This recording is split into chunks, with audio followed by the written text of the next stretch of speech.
Fala, afiliados, estão vivos? No vídeo de agora nós vamos falar um pouquinho sobre como escrever humor. Número 2, já postei do livro 1, de Mel Hellitzer com Mark Schatz, tradução de Rick Godwin, da editora Grifos. Torne-se a pessoa mais engraçada da festa. Como escrever humor vai ensinar você a fazer brilhar o seu talento de humorista.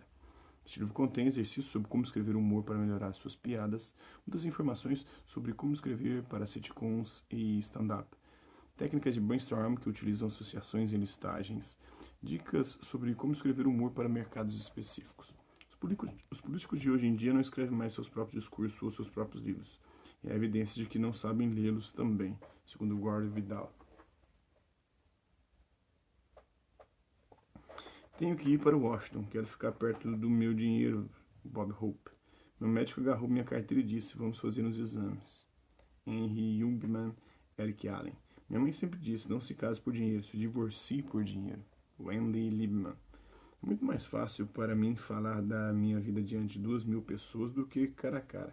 Sou uma pessoa muito fechada, porque no meu bairro, se você fosse sensível, te comiam vivo. O Richard Pryor. Essa obra foi publicada em 2 volumes e este é o segundo volume. A primeira parte abrange o básico da redação de humor e técnicas de redação de humor.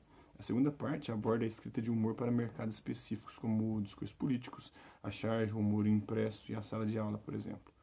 Consulte centenas de citações e piadas de incríveis comediantes como Gore Vidal, Bob Hope, Richard Pryor, Woody Allen, Mark Twain, Larry Wilde, David Letterman, W.C. Fields, Steve Martin, David Frost, Dennis Leary, Chris Rock.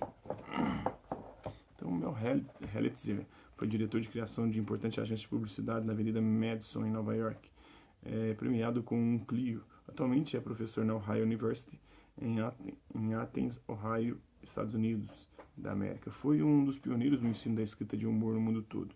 Este livro, Como Escrever Humor, é o resultado desses cursos. Hellitzer é redator de humor e produziu material para estrelas como Sammy Davis Jr., Charles Lewis, Art Linkletter e Ernie Kovacs. Muitos de seus alunos são hoje comediantes profissionais ou redatores para várias publicações. Publicou 7 livros. E Mark Schatz é professor de psicologia na Ohio University, Zanesville, Estados Unidos da América. Além de ensinar a escrever humor, possui vasta experiência internacional como professor, conferencista e líder de seminários sobre diversos assuntos, como motivação e comunicação interpessoal. O Dr. Schatz já publicou vários trabalhos acadêmicos, alguns sobre como usar o humor para melhorar o aprendizado. Também é autor de livros, inclusive o Kissing Golf, The Keep It Simple, Stupid, Instructional Manual de Ensino do Golfe para Principiantes, texto fechado de humor. Um pouquinho desse livro, dessa parte 2, parece ser bem interessante. A Magnus Opus, para a linha Warmick e para Ita, o comediante preferido de seus pais. Sumário para as partes aqui, parte 3, redação de humor para mercados específicos, capítulo 12. Samson, testando 1, 2, 3, redigindo discursos com humor. Quando se consegue fazer as pessoas rirem, estarão ouvindo e pode-se vender qualquer coisa para eles, segundo Herbert Gardner. Para a maioria dos jovens, a primeira chance de uma apresentação humorística aparece quando são chamados para fazer um discurso. David Brinkley, apresentador de telejornais, comentou certa vez que chegamos ao ponto em que há mais pessoas dispostas a fazerem discursos do que pessoas dispostas a ouvirem discursos. Uma pesquisa recente concluiu que o maior temor de uma pessoa comum é ter que falar em público. De alguma forma, este temor é ainda maior do que o medo da morte, que figurava em terceiro lugar na lista. Isso quer dizer, então, que no enterro mais gente prefere ser a pessoa no caixão do que a pessoa que terá que se levantar para fazer um discurso, segundo Jerry Seinfeld. Mas o fato é que o ato de discursar continua sendo mais popular do que nunca. Na sociedade eletrônica, na qual tanta informação vem até nós via internet, televisão, laptops, rádio, e-mails, celulares, ainda existe uma necessidade de sairmos de trás de nossas mesas e nos comunicarmos pessoalmente com grupos de pessoas. Inventamos as ocasiões para isso. Cresce a quantidade de clubes, associações e organizações religiosas, políticas e sociais, todas precisando de discursos que entretenham as pessoas.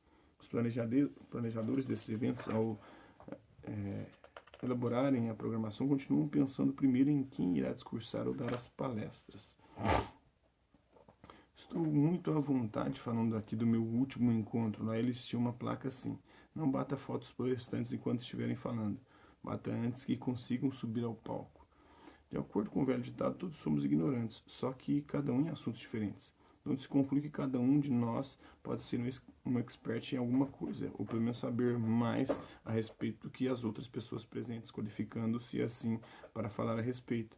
Mas isso é só parte da história. Os discursantes são escolhidos também para sua capacidade de dizer as coisas.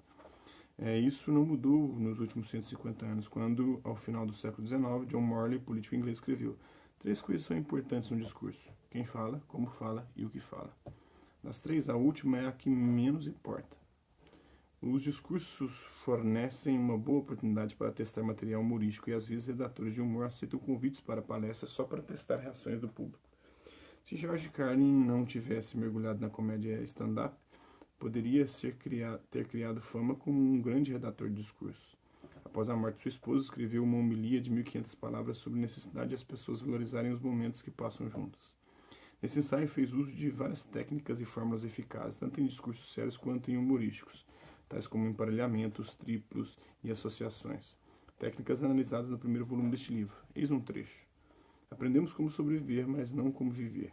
Esses são os dias de viagens curtas, fraldas descartáveis, moralidade descartável, relacionamentos que duram uma noite, pessoas com excesso de peso e pílulas que fazem de tudo. É um tempo em que há muito na vitrine e nada no estoque.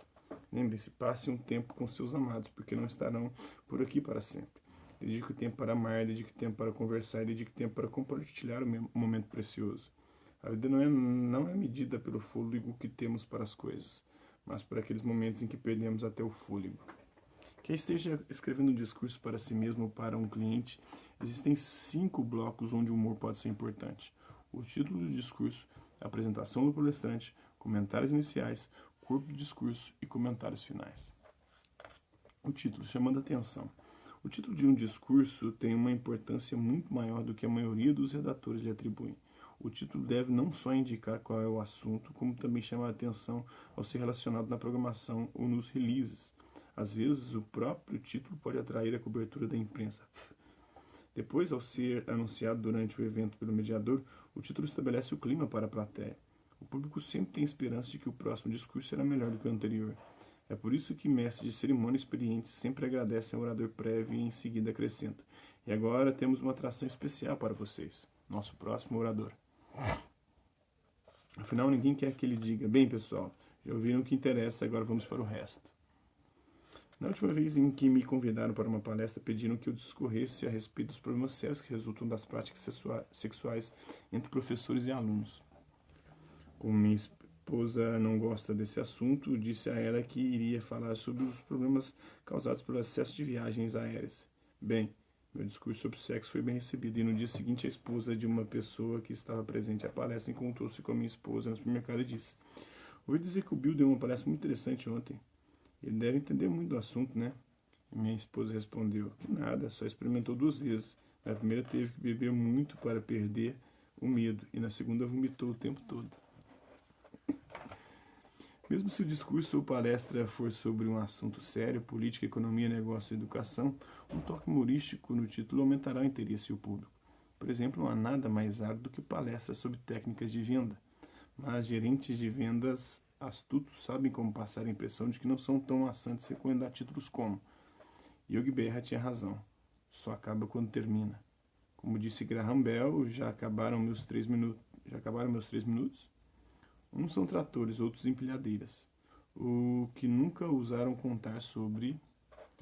Então, esse é um pouquinho aí desse título, né, dessa obra, como escrever humor, número 2. Espero que vocês tenham gostado do vídeo. Quem curtiu, dá um like. Quem não curtiu, dá um dislike. Quem se interessar pelo conteúdo do canal, é só se inscrever, ativar o sininho e aguardar os próximos vídeos e as próximas notificações. Deixe também seus comentários dizendo o que você tem achado dos vídeos, sugestões de temas e assuntos para serem abordados em vídeos posteriores. É isso aí. Hasta la vista, babies, e até a próxima.